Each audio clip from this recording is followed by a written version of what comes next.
बुंदेलखंड राज्य के एक छोटे से गांव में सुरेश अपनी पत्नी और बेटे के साथ एक छोटी सी झोपड़ी में रहता था।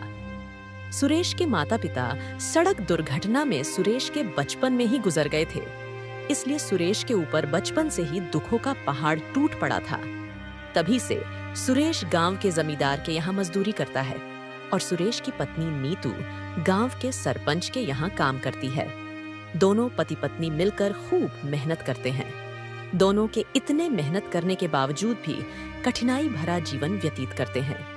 धीरे धीरे समय बीतता है, गर्मी समाप्त होने लगती है और ठंडी का मौसम शुरू हो जाता है। कुछ महीना बीतता है, खूब कड़ाके की ठंडी होने लगती है। हर साल ठंडी कुछ कम पड़ती थी, लेकिन इस साल ठंडी बहुत ज्यादा पड़ती है। गांव के लोगों का जीना बेहाल कर रखा था।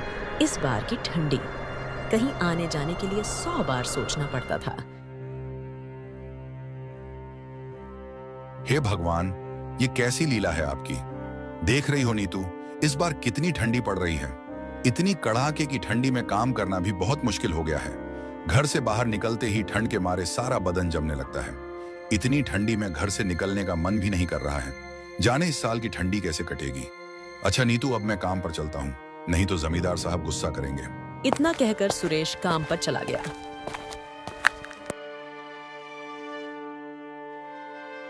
जीतू बेटा, तेरे पापा तो काम पर चले गए, मैं भी अब काम पर जा रही हूँ। मुझे भी बहुत देर हो गई। तू घर का देखभाल करना और अपने घर में ही रहना। इतनी ठंडी में घूमने मत चले जाना, नहीं तो बीमार पड़ जाओगे। मैं जल्द ही आज आने की कोशिश करूंगी। ठीक है माँ, मैं घर से कहीं बाहर नहीं जाऊंगा। बेटा, खाना बनाकर रख दी हूँ, जब भूख लगे तब खा लेना और अपने कमरे में जाकर लेट जाना। अच्छा, अब मैं चलती हूँ। एक बार और बता रही हूँ, टाइम पर खाना खा लेना बेटा। और हाँ, अपने दोस्तों के साथ घूमने मत निकल जाना इतनी कड़ाके की ठंडी में। जीतू को इतना समझाकर नीतू भी काम पर निकल पड़ी। थोड़ी देर में नीतू मुखिया के घर पहुंची। मुखिया जी स्वभाव से बहुत कठोर और निर्दयी था और अलाव के पास खड़ा होकर अपने सेवकों पर चिल्ला रहा था। तभी मुखिया की नजर नीतू पर पड़ी और तभी नीतू के ऊपर चिल्लाते हुए बोला, नीतू, कितनी देर से आ रही हो? तुम्हें नहीं पता कि ठंडी में मेरे घर के लोग जल्दी से काम खत्म करवाना चाहते हैं। लगता है तुम लोग काम की कीमत नहीं समझती हो। सिर्फ तुम लोगों को बिना मेहनत के ही सैलरी चाहिए। मालिक, माफ कर दीजिए, ठंड इतना होने के कारण सो के उठने में लेट हो गई, लेकिन मेरा कोशिश यही रहेगा कि जल्दी जल्दी से सारा काम निपटा दूं। बस बहाने बनाना तो तुम्हें आता है। देखता हूँ तुम कितनी जल्दी काम निपटा दोगी। अगर काम में जरा सा भी लापरवाही हुई तो मैं तुम्हारा हिसाब कर दूंगा। याद रखना, तुम्हारी जगह लेने वालों की कमी नहीं है। मुखिया की यह सब बातें सुनकर नीतू को बहुत दुख हुआ, लेकिन उसकी मजबूरी थी, इसलिए मुखिया की सारी बातें सुन रही थी। कुछ देर मुखिया की बातें सुनने के बाद वह चुपचाप अपना काम करने जा रही थी। तभी वहां मुखिया की पत्नी आ जाती है। क्यों डांट रहे हो नीतू को इतनी ठंड में? ये भी इंसान है, हमारे यहाँ काम करने आई है। आपको थोड़ा सा भी दया नहीं आ रहा है इन सब पर? इतनी ठंडी हो रही है, फिर भी ये काम पर आए हैं। आपको ऐसे नहीं डांटना चाहिए इन सबको। बेचारी ये नीतू अपने बच्चे को घर पर छोड़ कर आई है। तुम्हें नहीं समझ में आ रहा है? ये लोग हमारी सहानुभूति का फायदा उठाते हैं। इन्हें समय पर सबक सिखाना चाहिए, नहीं तो ये सब हमारे सर पर चढ़कर नाचने लगेंगे और कोई भी काम ठीक से नहीं करेंगे। यह लोग ऐसे ही ठंडी का बहाना बनाएंगे। गर्मी भर इन लोगों का यही हाल था और ठंडी में भी इनका यही काम है, सिर्फ बहाना बनाना। नीतू ने कुछ नहीं कहा और सिर झुकाकर मुखिया के पास से चली आई और अपने बेटे जीतू के बारे में सोचते हुए जल्दी जल्दी काम खत्म करने में लग गई। लेकिन नीतू के मन में मुखिया के व्यवहार को लेकर आक्रोश बनने लगा।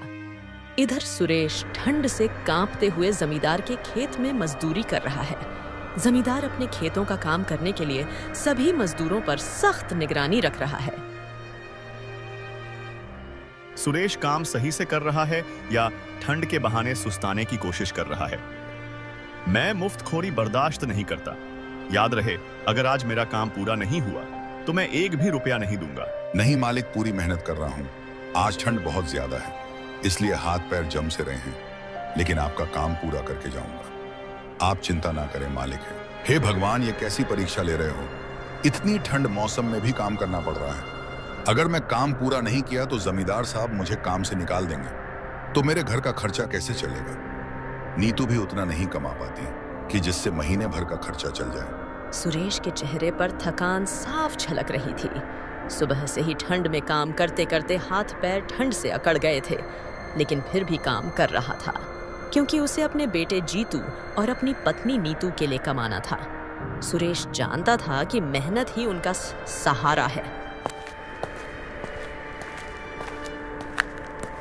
मालिक, थोड़ा काम बच गया है, कल सुबह आकर वो भी पूरा कर लूंगा। ठंड बहुत बढ़ रही है, अब आप मुझे घर जाने की इजाजत दे।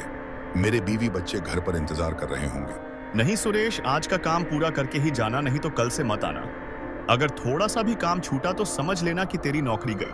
और इतना कहकर सुरेश फिर काम पर लग जाता है। दिन धीरे धीरे ढलने लगा। सुरेश इतनी ठंड में किसी तरह काम निपटाकर लौटने का सोच ही रहा था, लेकिन जमींदार ने उसे और देर तक रोक लिया। सुरेश मन ही मन जमींदार को कोस रहा था, लेकिन उसे कुछ कहने की हिम्मत नहीं जुटा पा रहा था, क्योंकि उसकी मजबूरियों ने उसे चुपचाप करा रखा था। और इधर ठंडी अपने चरम सीमा पर थी। गांव के लोग ठंड से कांपते हुए अपने अपने घरों में अलाव जलाकर बैठे हुए थे। कुछ लोग तो बिस्तर में पड़े हुए थे। अलाव जलाना भी मुश्किल हो गया था, क्योंकि सूखी लकड़ियों की कमी हो गई थी। इस बार की तो ठंडी में गरीब परिवार के लोग और भी दुखी थे। वो 2 वक्त की रोटी भी नहीं जुटा पा रहे थे। गांव का चौपाल, जहां गर्मी के मौसम में लोग बैठकर बातें किया करते थे, अब सूना पड़ा था। ठंड ने हर किसी को घर में कैद कर दिया था। रामदीन, जो अक्सर गांव वालों को इकट्ठा करके कोई ना कोई उपाय बताता था, इस बार वह किसी तरह चौपाल पर पहुंचा। उसने 4-5 लोगों को इकट्ठा करके कहा, बेटा, इस सर्दी के डर से तो हम हाथ पर हाथ धरे बैठ तो नहीं सकते। हमें हिम्मत तो जुटाना पड़ेगा अपने गांव वालों के लिए। अगर ठंड के आगे हार मान ली तो गांव के कई घरों के चूल्हे ठंडे पड़ जाएंगे। लेकिन चाचा, जंगल तक जाने की हिम्मत कौन करेगा? इतनी सर्दी में तो हाथ पैर जम जाते हैं, और इतनी लकड़ियां काटने में तो पूरा दिन लग जाएगा। भाइयों, ये ठंडी बहुत भयानक है। अगर हम सब मिलकर कोई उपाय नहीं करेंगे तो कई लोग इसकी चपेट में आ जाएंगे। हमें कष्ट करके लोगों के लिए लकड़ियां लानी होगी, ताकि हमारे गांव के लोग सही सलामत रहे। अपने गांव वालों के लिए हमें यह कष्ट उठाना पड़ेगा, ताकि हर घर में अलाव जलाने की व्यवस्था रहे। गांव के लोग रामदीन के बातों से सहमत तो हुए, लेकिन डर और परेशानी उनके चेहरे पर साफ झलक रही थी। सब ने मिलकर फैसला किया कि कुछ लोग जंगल से लकड़ियां लाएंगे, जबकि बाकी लोग अलाव जलाने के लिए मिट्टी और पत्थरों की व्यवस्था करेंगे। लेकिन गांव वालों को अंदाजा नहीं था कि आने वाले दिनों में ठंड के साथ साथ और भी बड़ी मुसीबत उनका इंतजार कर रही है। रामगढ़ की यह सर्दी केवल मौसम की मार नहीं थी, बल्कि एक बड़ा इम्तिहान लेकर आई थी। सुरेश के घर लौटने के बाद नीतू ने उसे जीतू के तबीयत के बारे में बताया। जीतू की यह हालत देखकर सुरेश मन ही मन सोचने लगा, हे भगवान, मैंने आपके साथ क्या गलत किया है जो आप हमारे साथ ऐसा कर रहे हैं? इतनी कड़ाके की ठंडी में जीतू को कहां लेकर जाऊं? किस डॉक्टर को दिखाऊं? मेरे पास इतने पैसे भी नहीं हैं। हे भगवान, मैं क्या करूं? सुरेश इतना सोचने के बाद अपनी पत्नी से कहता है, नीतू, अब लगता है कि ठंडी बर्दाश्त के बाहर हो गई है। घर में अलाव जलाना भी जरूरी हो गया है, लेकिन सूखी हुई लकड़ियां कहां से लाऊं? महीने बीतने वाले हैं, लेकिन अभी तक सूर्य देव का दर्शन भी नहीं मिला। और तो और जमींदार ने इतनी देर तक काम कराया कि लकड़ियां लाने का समय तक नहीं मिला। सुनिए जी, मैंने सोचा था कि मुखिया जी से कुछ मदद मांग लूं, लेकिन उससे पहले मैं उनसे कुछ कहती, वो मुझ पर ही गुस्सा करने लगे। उन्होंने मेरी हालत तक नहीं देखी। जैसे ही काम पर पहुंची, सिर्फ चिल्लाने लगे। नीतू, ये सब बड़े लोग हैं, हमारी परेशानी से उन्हें कुछ लेना देना नहीं है। और इन सब जमींदारों के लिए हमारी तकलीफों से क्या मतलब है? उनके घर तो हमेशा गर्म रहते हैं, और हम गरीब लोग तो जैसे तैसे अपना पेट पालने की कोशिश करते हैं। लेकिन दुख की बात तो यह है कि ये अमीर लोग हमें इंसान तक नहीं समझते। मदद की तो बात छोड़ो, ये हमारे हक के पैसे भी नहीं देते। और फिर नीतू रसोई में गई और कुछ लकड़ियां इकट्ठा की जो उसने बचा कर रखी थी। सुनिए जी, मैंने कुछ लकड़ियां बचा कर रखी थी, लेकिन इतनी लकड़ियों से ज्यादा देर आग नहीं जल सकती, लेकिन जीतू को ठंड से थोड़ा आराम मिल जाएगा। जैसे तैसे करके नीतू और सुरेश ने मिलकर अलाव जलाए, जिससे उनका घर थोड़ा गर्म हो सके। नीतू, क्या मालकिन जी ने तुम्हारी कुछ मदद नहीं की थी? वो तो आमतौर पर दयालु दिखाई पड़ती हैं। अरे उन्होंने तो कंबल और रजाई दी थी जो जीतू ओढ़कर लेटा है, लेकिन मुखिया जी के गुस्से की वजह से ज्यादा कुछ कहने की हिम्मत नहीं कर पाई। वो मुझ पर ही चीखने चिल्लाने लगे। हमारी जिंदगी में हर जगह यही दिक्कत है नीतू। सेठ लोग हम जैसे गरीबों को लात का मैल समझते हैं। उन्हें यह नहीं दिखाई देता कि हम कितनी मेहनत करते हैं, पर ऐसे लोग हमें देखकर आंखें फेर लेते हैं। और इन सब जमींदार लोगों के लिए 2-4 हजार कोई बड़ी बात नहीं है। फिर भी ये लोग हमारे हक के पैसे भी नहीं देना चाहते। न जाने ये सेठ लोग हम लोगों से इतना नफरत क्यों करते हैं। जीतू अलाव के पास लेटा हुआ ठंड से कांप रहा था।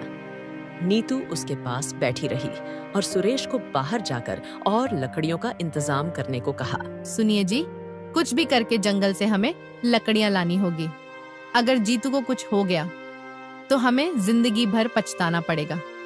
क्या करें जी, हमारे पास इतने पैसे भी नहीं हैं कि हम जीतू को किसी अच्छे डॉक्टर को दिखा दें। तो हमारे पास एक ही सहारा है कि जंगल से सूखी लकड़ियां लेकर आए, ताकि अलाव से यह घर गर्म रहे, ताकि जीतू की तबीयत और ना खराब हो। अगर हमारे बेटे को कुछ हो गया तो मैं खुद को कभी माफ नहीं कर पाऊंगी। ठीक है नीतू, मैं कुछ करता हूँ। रात ज्यादा हो गई है, लेकिन जंगल में जाना ही पड़ेगा। तुम जीतू का ख्याल रखना। और फिर सुरेश आधी रात को जंगल में लकड़ी लाने के लिए चल दिया और दरवाजे के पास खड़ी होकर नीतू सुरेश का इंतजार करने लगी और मन ही मन में दुआ कर रही थी कि सही सलामत घर लौट आए।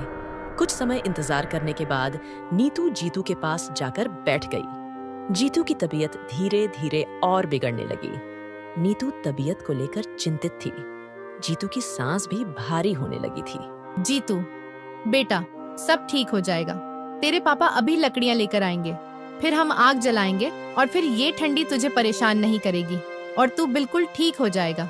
तू चिंता मत कर, बस थोड़ी हिम्मत रख बेटा। जीतू ने अपनी माँ की तरफ देखा। उसकी आंखों में दर्द और थकावट साफ नजर आ रही थी, लेकिन जीतू अपनी माँ से कुछ कहने की हिम्मत नहीं जुटा पा रहा था। लेकिन किसी तरह जीतू अपनी माँ से बोला, माँ मुझे बहुत ठंड लग रही है, पापा जल्दी आएंगे ना? हाँ बेटा, तेरे पापा अब भी आएंगे, तू चिंता मत कर, मैं तेरे साथ हूँ, भगवान सब ठीक करेंगे। नीतू ने अपनी आंसू छिपाने की कोशिश की, लेकिन उसके मन में अजीब सी उलझन थी और जीतू की और हालत बिगड़ती जा रही थी। बेटा तेरे पापा आते ही होंगे, तू आंखें मत बंद करना। नीतू इतना कह ही रही थी, तब तक सुरेश घर पहुंच जाता है और नीतू सुरेश से कहती है, सुनिए जी, मेरे लाल की तबीयत और खराब होती जा रही है। आप किसी से जाकर मदद क्यों नहीं मांग लेते? अब अलाव के भरोसे हम अपने लाल को नहीं बचा सकते। हमें जीतू को किसी अच्छे डॉक्टर को दिखाना पड़ेगा। आप क्यों नहीं जमींदार जी से मदद मांग लेते? जब आप उन्हें जीतू के बारे में बताएंगे तो जमींदार साहब हमारी मदद जरूर करेंगे। तुम सही कह रही हो नीतू, मैं अभी जाकर जमींदार से मदद मांग लेता हूँ। और इतना कहकर सुरेश जमींदार के पास चल देता है। कुछ ही क्षण में सुरेश जमींदार के पास पहुंचता है। क्या बात है सुरेश, इतनी रात को हमारे पास क्यों आए हो? जमींदार साहब, मेरे बेटे का तबीयत बहुत खराब है। आप मुझे कुछ पैसे उधार दे देते तो मैं अपने बेटे को किसी अच्छे डॉक्टर को दिखा देता, ताकि मेरे बेटे की जान बच जाए। देखो सुरेश, मैं पैसे से समझौता नहीं करता। तुम हमारे पास काम करते हो, मैं तुम्हें सैलरी देता हूं। मैंने ठेका नहीं ले रखा है कि हमारे यहाँ जितने सेवक काम करते हैं सबके बीवी बच्चों के इलाज के लिए ऐसे रुपए दान देता रहूं, तो मुझे अपनी सारी संपत्ति बेचनी पड़ेगी और मुझे हाथ में कटोरा पकड़ना पड़ेगा। तो तुम जाओ, मैं तुम्हें एक भी रुपया नहीं दे सकता। जमींदार की बात सुनकर सुरेश चुपचाप घर वापस लौट आता है। क्या हुआ जी, जमींदार साहब ने पैसे दिए? नहीं नीतू, जमींदार ने मुझे रुपए देने से साफ मना कर दिया। बोले, मैं किसी का ठेका नहीं ले रखा हूँ जो हर किसी के बीवी बच्चों का इलाज कराता रहूं, और बोले, ना ही इतना बड़ा आदमी हूं मैं। हे भगवान, ये कैसे लोग हैं जो इंसान के जान से ज्यादा पैसे को महत्व देते हैं? ये लोग जितने बड़े आदमी हैं, इनके दिल उतने ही छोटे हैं। नीतू, तुम एक बार मुखिया जी की पत्नी से जाकर कहो, वो बहुत ही नीक स्वभाव की है, वो तुम्हारी मदद जरूर करेगी। मैं जीतू के पास बैठा हूँ। तुम जाकर एक बार उनसे मदद मांग कर तो देखो। ठीक है जी, मैं जाकर देखती हूँ। वैसे तो मेरा हृदय नहीं कह रहा है किसी से मदद मांगने के लिए। जमींदार ने तो जवाब दे ही दिया है। मुझे डर लग रहा है कहीं मालकिन भी जवाब ना दे दे। लेकिन बात मेरे बेटे जीतू की है, इसीलिए मैं मालकिन से जरूर मदद मांगने के लिए जाऊंगी। और फिर नीतू इतनी ठंडी में किसी तरह मुखिया के महल में पहुंचती है और मालकिन को आवाज देती है। मालकिन आवाज सुनकर बाहर आती है और नीतू से पूछती है, क्या हुआ नीतू, इतनी रात को मुझे क्यों बुला रही हो? कोई समस्या है क्या? हाँ मालकिन, मेरे बेटे का तबीयत बहुत खराब है, किसी डॉक्टर को दिखाना पड़ेगा और मेरे पास इतने पैसे भी नहीं हैं कि मैं किसी अच्छे डॉक्टर को दिखा दूं। इसीलिए आपसे कुछ मदद मांगने आई हूँ। नीतू तुम घबराओ मत, मैं अभी पैसे लेकर आती हूँ। मालकिन अपने कमरे में जाती है और 1000 रुपए लेकर आती है और नीतू को दे देती है। बहुत बहुत धन्यवाद मालकिन, आपकी वजह से मेरे जीतू की जान बच जाएगी। मैं आपकी यह एहसान कभी नहीं भूला पाऊंगी। ये कैसी बात कर रही हो नीतू? जीतू मेरा भी बेटा है। अच्छा अब तुम जल्दी घर जाओ और जीतू को कल सुबह किसी अच्छे डॉक्टर को दिखाना। कुछ ही देर में नीतू अपने घर पहुंची। क्या हुआ नीतू, मालकिन ने कुछ पैसे दिए क्या? हाँ जी, मालकिन ने 1000 रुपए दी है और बोली है किसी अच्छे डॉक्टर को दिखाना। नीतू, आज मालकिन ने हमारे ऊपर बहुत बड़ा एहसान किया है। भगवान उनको हमेशा सुखी रखें। नीतू तुम भी थक गई होगी, जाकर जीतू के पास लेट जाओ। हम कल सुबह डॉक्टर के पास चलेंगे। अगली सुबह होती है, खूब कड़ाके की ठंडी पड़ती है, चारों तरफ कोहरा ही कोहरा नजर आता है। लेकिन किसी तरह सुरेश और नीतू अपने बेटे जीतू को हॉस्पिटल पहुंचाते हैं। कुछ समय बाद डॉक्टर आते हैं। क्या हुआ इस बच्चे को? डॉक्टर साहब, ठंड लग गई है मेरे बेटे को, 2 दिन से बहुत बीमार है। किसी न किसी तरह आप मेरे बेटे को ठीक कर दीजिए डॉक्टर साहब। बड़ी उम्मीद लेकर आपके पास आई हूँ। ठीक है, मैं दवा देता हूँ, घर जाकर खिला देना। कल सुबह तक ठीक हो जाएगा तुम्हारा बच्चा। जी डॉक्टर साहब। डॉक्टर को दिखाकर जीतू और उसके मम्मी पापा घर पहुंचते हैं। नीतू जीतू को दवा खिलाती है। अगली सुबह होती है। जीतू पहले की तरह बिल्कुल स्वस्थ हो जाता है। जीतू को स्वस्थ देखकर सुरेश और नीतू के जान में जान आती है और फिर तीनों खुशी खुशी रहने लगते हैं।